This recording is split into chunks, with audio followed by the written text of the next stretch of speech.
આજે 7 જાન્યુઆરી આજની તારીખના ઇતિહાસની વાત કરીએ તો 1761માં આજના દિવસે અફઘાન શાસક અહેમદ શાહ અબ્દાલીએ પાણીપતના ત્રીજા યુદ્ધમાં મરાઠાઓને હરાવ્યા।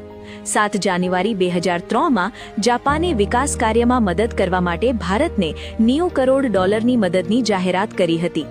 2020માં આજના દિવસે national payments corporation of India એટલે કે NPCIએ ઓનલાઈન પેમેન્ટને ઝડપી અને સુરક્ષિત બનાવવા માટે વજ્ર પ્લેટફોર્મ લોન્ચ કર્યું। આ પ્લેટફોર્મ બ્લોકચેન ટેકનોલોજી પર આધારિત છે। 7 જાન્યુઆરી 2010માં જમ્મુ અને કાશ્મીરના શ્રીનગરમાં ઐતિહાસિક લાલ ચોક ખાતે હોટેલમાં છુપાયેલા આતંકવાદીઓ અને સુરક્ષા દળો વચ્ચે લગભગ 22 કલાક અથડામણ ચાલી। 2 આતંકવાદીઓ માર્યા ગયા।